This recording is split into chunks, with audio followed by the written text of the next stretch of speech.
Can I ask you to be very straight with the public and tell us who, if anyone, you think is pleased about this deal? What we see in this deal today is a deal that delivers for people, delivers on the vote, delivers in a way that protects jobs and livelihoods, and protects our security and our United Kingdom. And, as I've said before, I believe our best days lie ahead of us. The EU's power players have agreed a Brexit with caveats, a deal where the UK leaves next March, but stays close to the Union, with a lot of final detail yet to be agreed. Ahead of us is the difficult process of ratification as well as further negotiations. But regardless of how it will all end, one thing is certain. We will remain friends until the end of days. And one day goes. It is time for everybody to take their responsibilities. Today's agreement will help create the trust and confidence needed for negotiating our close and unprecedented future relationship. The agreement was hard fought on both sides, even though sometimes it feels like EU leaders still can't quite believe what's happening in front of their eyes. It's tragic that the UK is leaving after 45 years, Angela Merkel said.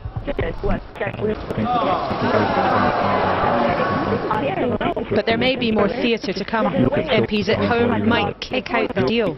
Would they budge here then? This is the deal, it's the best deal possible, and the European Union will not change its fundamental position when it comes to this issue.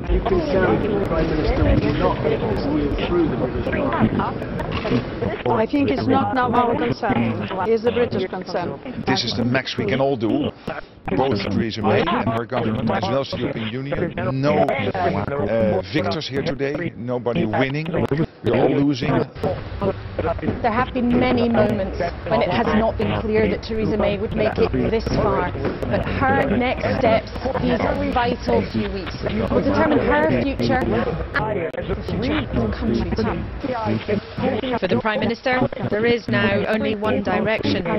She can't know if Parliament and the public will follow along. Lauren Koonsberg reporting there. So what happens next now that the Brexit deal has been endorsed by EU leaders? As you've been hearing, the biggest potential hurdle lies at Westminster and Mrs May's chances of getting the agreement through Parliament next month. If MPs do approve it, and that's a big if, it would then go to the European Parliament for approval. If MPs vote it down, then there are a number of possible consequences. They could try to force a renegotiation, a general election, another referendum, or we could leave without a deal. It's a battle Theresa May has promised to fight with her heart and soul, but it could be an uphill one, with many MPs publicly speaking out against her deal. This morning, the DUP leader, Arlene Foster, confirmed that her 10 MPs will vote against that deal. What we're seeing in this Irish protocol is much more than that. We're seeing us staying within the European Union in terms of the single market. Customs union rules will apply to Northern Ireland. We're in the same VAT regime as Europe. We're in the same state aid as Europe. And there is very much a border down the Irish Sea as a result of this, and that's why we can't support this deal. Foster there. Well, the SNP's leader at Westminster, Ian Blackford, told this programme that all of his party's 35 MPs will reject the Brexit deal. We all know the situation that we're in. The Prime Minister does not have support for the so-called deal in Parliament from her own party, never mind from the opposition. So we're going to go through this charade that she will try and see if she can win support over the next few days. We're going to have 5 days of debate, and ultimately I suspect this is going to be voted down. It's a deal that doesn't really please anybody. It certainly doesn't please those of us that would want to stay in Europe. We've accepted a compromise that we should be staying in the single market and the customs union. The Brexiteers don't like it, and I guess the real problem is, I mean, the Prime Minister's presenting this as a deal, but let's look at what's actually happening. We have the agreement to leave the European Union. We have transition. Now, we don't know how long transition will last for, because how do we actually affect a long-term trade deal with Europe now that we're out? I think, in a sense, what needs to happen over the next few days, that politicians of all parties have got to recognise the position that we're in. Let's review talking already. We are already talking. That's been happening. And I think it's really important, and I think this is really key for your viewers, that we rule out no deal. There is no support for no deal in Parliament. Ian Blackford from the SNP will pick up on some of the points in a moment, because joining me is Justice Minister Rory Stewart. Thanks very much for coming in. But let me start by asking you that question that Laura Kuenssberg, our political editor, asked the Prime Minister, which was, who, if anyone, is pleased with this deal? I'm pleased with this deal because I think it delivers on Brexit by delivering control over immigration on the referendum result, while also keeping us very close to Europe. I think it's the best possible Brexit deal that you could have, in that many of the people who are opposing it either want to deny the Brexit referendum happened and just remain in Europe, or they're people who prefer to have no deal with Europe. It's tricky, though, isn't it, to sell a deal on the basis of one point that you've made, that it delivers on the change to freedom of movement. That's one key point. Immigration, of course, was a big issue for many people who voted, but it was not the only issue. It wasn't the only issue, but we have to be practical about our economy. So it's actually a deal also that accepts that as we negotiate over the future, if Britain wants to diverge more from the European Union in its customs arrangements, that will also have consequences. If we want to remain closer, that will also allow us to be closer. In other words, it's a dynamic arrangement that's being proposed, and it's sensible. I mean, I'm not seeing anyone in the wealth of criticism coming forward actually producing an alternative plan that works. Is the word it's a dynamic arrangement a way of saying that actually a lot of it, as we heard in that report, is not fixed yet, and that's part of the issue? There's still so much to be gone through in the transition period that people don't quite know what it is that they'd be signing up for. So what's been signed up to is effectively a heads of terms, or a memorandum of understanding. So it is important, however, to understand that Europe, one of its great strengths, is a very legally based organisation. So if it puts down in black and white that these are its heads of terms, and if it states it wants to have the closest possible partnership with Britain, it will negotiate on that basis. If it says that it's going to have an absolute acceptance, there will be control over movement of people, it will negotiate on that basis. And looking at that document, one of the things that makes me optimistic about this is that people who worried 2 years ago that Europe was going to punish Britain, this document is actually surprisingly positive and warm in its language towards Britain. And you saw that in the excerpt from Laura Kuenssberg, where people were saying that we want to remain the closest of friends. That's a good position to begin a negotiation from. But to say to begin a negotiation, surely we should be at the end of the negotiation by now. The point being, on the customs union, as we just mentioned, we're still in a situation where we're sort of in it, and then we've got a transition period, and if no agreement's reached, then we may stay in it, or, you know, people don't quite know. We're sort of wrestling with jelly, aren't we, still? Well, it's in a mould, if you want, and the mould has defined no freedom of movement, so that's Britain getting control of immigration. It's defined that we're not going to be paying billions of pounds to the European Union every year. It's defined we're not going to be part of European political institutions, and people who are worried about the EU army and things like that, we're not going to be part of that. But it's also reassuring Remainers who are worried about the economy that we're going to retain single market access on industrial goods, and that we're going to try to have a very close trading relationship. But without much of a say on the boundaries of all of this? So some things, for example, in trading goods with people, if you're trading to another person's market, you have to accept their regulations or their standards in order to sell the goods. That's a normal part of a customs deal, and I'm a bit surprised that we're sort of interpreting this as though this is somehow vassalage or colony status. This would be true if you were selling to the United States or China as well. There's a lot more we could talk about on this, but I want to move on to what happens next, because a lot of people are almost saying that what happened today with the signing of the deal in Europe was almost beside the point. We knew that was going to happen. What happens next is so crucial on home turf, and so many people saying that this deal that Theresa May has struck cannot be now got through Parliament. What's your take? Well, remember that now we're saying we all knew it was going to get through Europe. I think 6 months ago people thought we were going to get no deal out of Europe, and we've now got it. Now people are saying we're never going to get it through Parliament. My gut instinct is that we will get it through Parliament. Your gut instinct, but what are the maths telling you? I mean, most people are saying that you don't have the numbers that you need. Listen to what Ian Blackford said in that interview you just did with the SNP head. he said that there are very, very few people in Parliament who want no deal. And that's the beginning of everything. There are very few people who want no deal.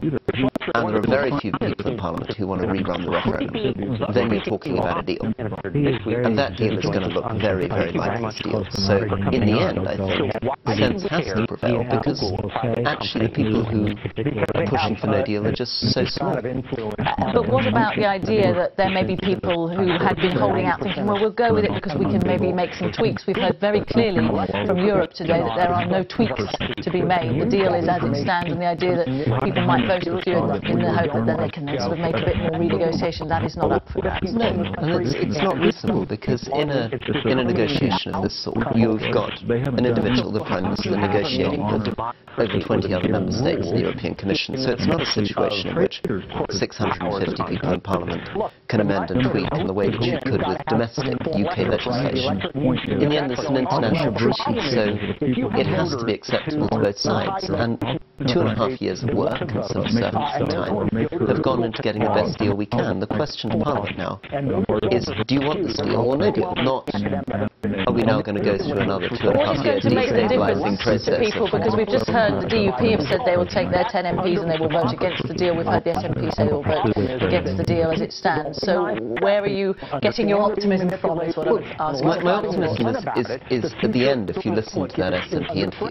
He begins by saying that, but actually what he's acknowledging is that nobody wants no deal. He's also acknowledging that he wants to leave the European Union, or at least he's accepted that you have to leave the European Union as a result of the referendum. He's talking about EU, EFTA, Norway arrangements, which have no control over borders, but this is very close to a lot of the advantages of Norway, with the added advantage of delivering control over immigration.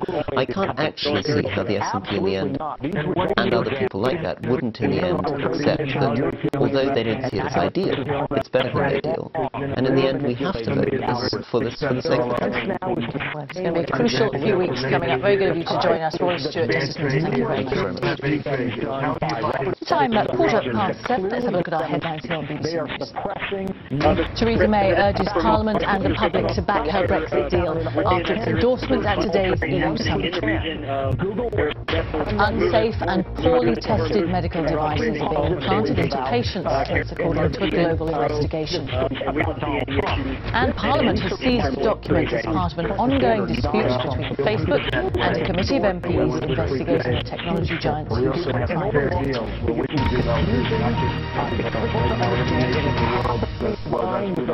Let's return to one of those headline stories. Medical devices that are unsafe and haven't been adequately tested are ending up in patients. An investigation has revealed. BBC Panorama, together with the International Consortium of Investigative Journalists, The Guardian and the BMJ, have been investigating how potentially dangerous products get approved. They found medical implants that had failed in baboons or were tested only on pigs and dead bodies before coming onto the market.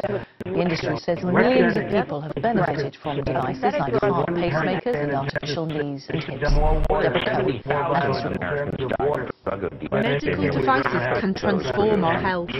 They keep us walking, they keep us seeing, and they keep our hearts beating. There are thousands of companies trying to sell the latest gadgets.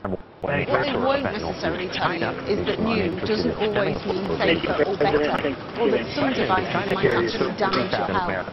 So here we go, that's where you put it. Maureen McLeod is the first person in the UK to be fitted with a new type of pacemaker that sits inside the heart. But the battery died after just 3 years and doctors couldn't get it out. I don't like the thought I've got a piece of metal or whatever in my heart that's doing nothing, and it's just laying there. The pacemaker was withdrawn for safety reasons. At least 2 deaths and 90 events in which patients were seriously harmed by the device were recorded. Our investigation also found an implant that was approved for humans despite failing in a study on baboons, and a treatment for children with curved spines that was only tested on pigs and dead bodies before being approved for use in the UK. Critics say medical devices should be tested more thoroughly and that the results of studies should be made public. Where it's not a government agency. So what we have done over the past 3 years, we've researched to know if something is safe and dangerous. When we're talking about people's lives, it's really important to know whether these devices are safe or not. The European Union has legislated to make the industry more transparent. But Panorama understands that crucial information about medical devices will not be shared because it might scare the public. Well, it's not about that's an issue. You have to inform people. Even if it's 1 in a million, you have to tell people. You can't be told that. That's unethical and illegal in my mind. The manufacturers say their products were tested thoroughly and met all regulatory requirements. And the industry insists there are already proper checks in place to protect patients.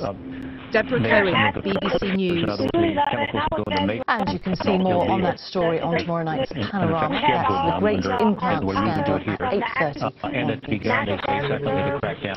Documents believed to contain information about Facebook's data privacy policies have been seized in London on the instructions of the Parliamentary Committee. It's thought to be because MPs on the Culture, Media and Sport Select Committee don't think Facebook has been responding adequately to their questions. Facebook's material is legally restricted and shouldn't be viewed on a radio. 2018 has been a year of turmoil for Facebook, with allegations including abuse by foreign powers such as Russia and worries about social media addiction. The biggest scandal surrounded British data firm Cambridge Analytica. The data of 87 million users fell into the hands of the British firm. Facebook accepted responsibility for the error and apologised. Now a US firm, 643, has launched a legal action against Facebook. 643 was hit hard when, in 2014, Facebook cut off third-party access to users' friends' data, precisely the avenue that Cambridge Analytica exploited. 643 had an app called Bikini, which searched out pictures of people in bikinis, but is now redundant. As part of the lawsuit in California, 643 obtained thousands of documents from Facebook, some of them sensitive. Now a select committee of MPs in Britain has acquired those documents ahead of a hearing on Tuesday, which representatives of 7 international parliaments will attend. These are really serious important issues. I think Facebook is slow to realise how seriously we take them. I think other parliaments around the world do as well, and we're prepared to use all the powers that we have to try and get to the truth. Facebook say the complaint brought by 643 is completely without merit, and that as an ongoing case, the documents shouldn't be published. However, under parliamentary privilege, the committee says it reserves that right. For years, Facebook benefited from what for them was a benign environment. Investors have to plough money in, growing demand for their products, and above all, a light touch from regulators. All that is now gone. National parliaments are putting global tech firms in the dock, and the feeling is growing that the likes of Zuckerberg have unleashed something they're struggling to get at. A few weeks ago, Facebook hired former British Deputy Prime Minister Nick Clegg to oversee reputational matters. His inbox, already bursting, will have another deluge this week. Molrajan, BBC News. Well, our business correspondent Joe Miller is here. Joe, what can you tell us? It sounds really unusual. It was really unusual. In fact, it was a very rare use of a centuries-old parliamentary power. And here's what reportedly happened. The DCMS Select Committee sent the Sergeant-at-Arms, who may be familiar to many viewers from parliamentary ceremonies like the Speaker's procession. They sent him to a hotel in London where an American tech executive was staying. He was visiting on a business trip, and he had a stash of papers that he'd obtained through this court case that I mentioned there that's going on in California. Now, DCMS Select Committee won't say how many documents there are or exactly what's in them. There are reports that they may contain private messages between Mark Zuckerberg and other Facebook executives. We don't know that, but we do know, and Damian Collins, the chair who we heard from there, has said that the committee was moved to do this because it felt it wasn't getting adequate answers from Facebook. It sounds rather dramatic. Is it anything more than a stunt? Well, this is coming after the committee's repeated attempts to get Mark Zuckerberg to appear before MPs, and they've been rebuffed. And to some extent, this is Damian Collins and the Select Committee using what few powers it has, even quite an ancient power, to send a message to Facebook and Silicon Valley to say there are still things we can do to get hold of things that you don't want us to get hold of. And I think that they'll want to see this story hit the American press, hit Mark Zuckerberg Zuckerberg's inbox tomorrow and see if it tempts Facebook to come and actually talk to Parliament. We shall see. Joe, thank you very much. Joe Miller there. West Midlands Police have named the teenager stabbed to death in Coventry last night as Jaden Washington James. The 16-year-old was found with serious injuries just before midnight, but he died in hospital shortly afterwards. A murder investigation is underway. Amy Cole sent us this update. This has been described as a tragic incident which has shocked the local community here. Now, West Midlands Police say that they were contacted by their ambulance colleagues following reports of a 16-year-old boy who was found injured at Deedmore Road in the Wood End area of Coventry at around 22 midnight last night. The boy was taken to hospital with serious injuries but was confirmed dead a short time later. 2 other teens with less serious injuries were also taken to hospital for treatment. Now, next of kin has been informed and they're being supported by specialist officers. Today, the BBC has spoken to a family friend who's told us of their utter shock and devastation by what has happened. They say that he was a quiet lad who was simply in the wrong place at the wrong time, and they're speculating that this is gang-related. Now, West Midlands Police say that they are working round the clock to establish what happened and to find those responsible. Anyone with information is asked to get in contact with them. Meanwhile, this is a community that's grieving and struggling to comprehend what has happened. Amy Cole, BBC News. The Ukrainian Navy has accused Russia of opening fire on some of its ships in the Black Sea. They made the statement on their Facebook page after a day of tension during which Russia stopped Ukrainian Navy vessels from entering the Sea of Azov by placing a huge cargo ship beneath a Russian-controlled bridge. Let's get more now on our top story. EU leaders have given their formal backing to Britain leaving the European Union. Theresa May says the deal offers a brighter future for Britain and urged Parliament and the public to support it. The Prime Minister will now be doing her utmost to sell the deal, not only to MPs but to their constituents, people across the country. So, what do voters make of the deal she's negotiated? Olivia Richmond spent the day in Skipton in North Yorkshire. Skipton in the Yorkshire Dales is a prosperous market town, attracts plenty of tourists and votes Tory blue. But in the Red Lion pub it was time for a Sunday lunch and a chew over the Brexit deal. It might be pleasing both sides, and that's what she's trying to do.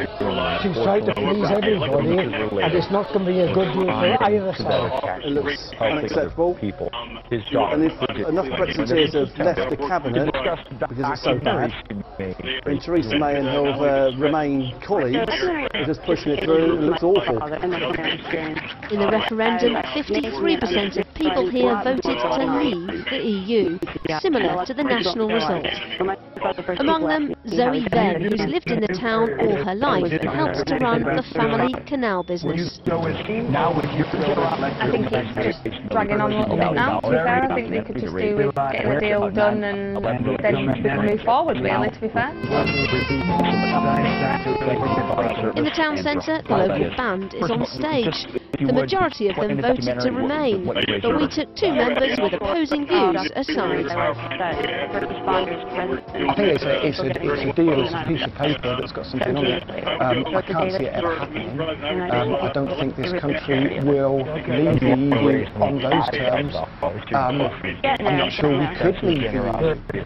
But I don't think there's going to be a stock in this. It presented as being a simple job, simple negotiation, and actually it's incredibly complicated. We've been tied into so many different aspects of the EU. Do you think that me and you, okay, do you think we're going to get a square deal out of any of this? I think the only thing we can hope is that the country becomes more prosperous in the future, but it doesn't look like it's going to happen for a long time. Despite their differences of opinion, the band played on. Whether the same can be said for those in power is anyone's guess. Olivia Richwald, BBC News, Skipton. Now, if you're not in the festive spirit, maybe a magpie called Mike can help you. What needs to be done? Well, what needs to be done via VDF, the Victims Compensation Fund, by July we're working on trying to get it extended. I would like to have people registered with the World Federation of Health Branch, and then enroll with compensation. So we from here, we can never forget the over 2,000 people who live in the state.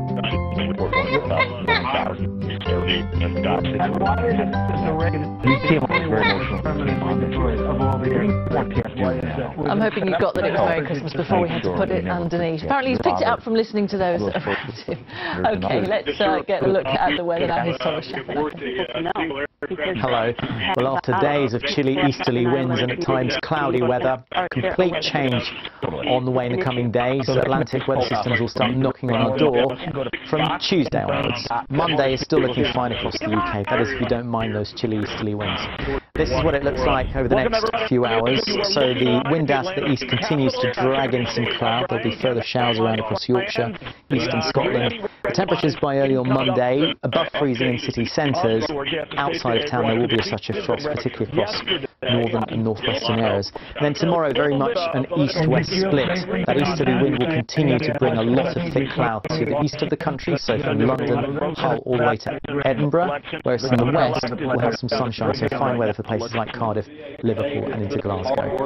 Then Tuesday morning onwards, those weather fronts start to line themselves up in the Atlantic and head our way, and on top of that, increasing winds as well. So this is the morning here. The rain reaches Cornwall and Devon, parts of Wales, eventually Belfast too, and by the afternoon, central parts of the UK. But looks as though for most of the day, northern areas will stay dry and fats. Could even be misty and foggy for a time in the morning. Now let's have a look at the weather middle of the week. Big low pressure, well and truly in charge of the weather. In fact, dominating the whole of the North Atlantic. Look at all of these isobars. With that also comes much milder weather, which will be reaching all parts of the country by Wednesday. Lots of showers, gale force winds inland, even severe gales around some of these western coasts. The winds could prove disruptive. These are the average wind speeds. In many cases, you could double, maybe even triple in some of these northern areas, those average winds to get the gust. Now the temperature is 14 in London, 11 degrees so double figures throughout the country.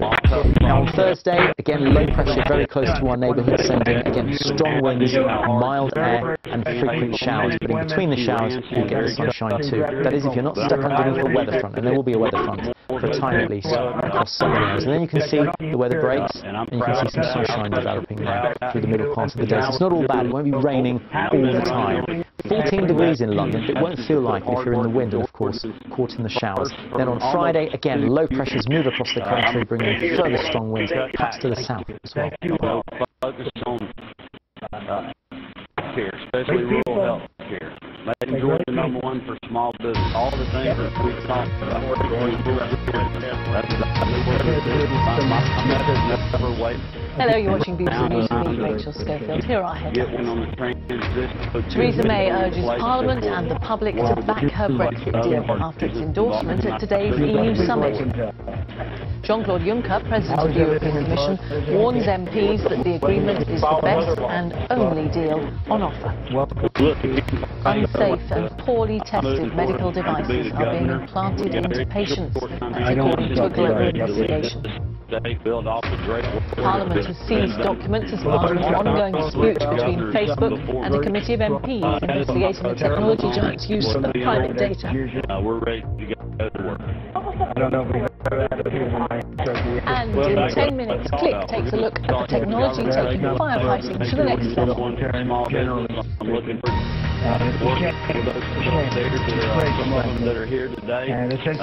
Apologies for that. Now on BBC News, with definitely just in time, it's time for Sports Day. They can simulate a huge variety of fire scenarios here. Oil rigs, industrial fires, that's an overturned fuel tanker, and they can simulate any size of aircraft, from the smallest to the largest. That is an Airbus A380, and this is a Boeing 747. And it's not just about gearing up and grabbing the hose. Every fire is different. And each needs to be treated intelligently to make sure you and the people you're trying to save have the best chance of survival.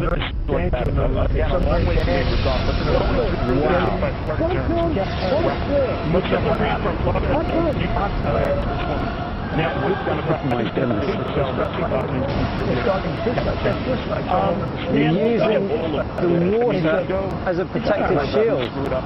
So we're keeping the two fires apart, using the water, keeping the left-hand one at bay and then extinguishing the right one before we deal with the left. The Centre tries to make each scenario as realistic as possible, not just the fire, but the treatment of the casualties too. It's fascinating to see the science behind firefighting. For example, in a kerosene fuel fire, water won't put it out. This zone of water controls the blaze so that another firefighter can come in with a powder extinguisher. That is what finally tails the flames. And once they're gone, does that mean the job is done? Well, that's where this thermal imaging camera comes in, to see what our eyes can. So once it looks like the fire's out, you still have to cover the area in water, just in case there are some hot spots. You can see here, the vent on the top of this engine is still white hot. The thermal imaging camera. And there are many other ways to detect and deal with fires. And Laura Lewington has been looking at some of them. Was at the bottom left corner. For the past 2 years, half of the UK's fire brigades have been deploying these drones. They focus on the safety of firefighters, and their onboard HD and thermal imaging cameras can provide much greater visibility, which means a better understanding of the fire and the way that it's spreading.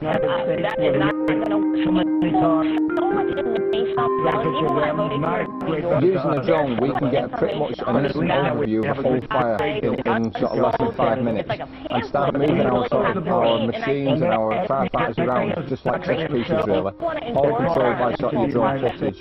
It also brings us a massive benefit as we can see fires as they're developing. The team here have also used them for rescues and searching for missing people in water.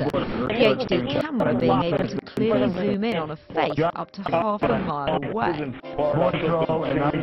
But of course, when it comes to the spread of fires, what's happened recently in California isn't Well, the University of Westminster is researching a system that combines sensors on the ground and those in a drone.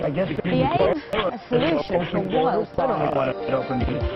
These solar-powered prototype sensors are tracking carbon dioxide, carbon monoxide, oxygen, humidity, temperature, GPS, and altitude. The aim is to combine them into one miniaturised, cost-effective version, which can be deployed en masse in areas affected by wildfires, providing immediate feedback. I think that's something we can all very, very simple and informing to a network. You know, I've only been a politician for 3 years, so maybe there's massive extent invasive further out to overboard. This is like this came out of nowhere.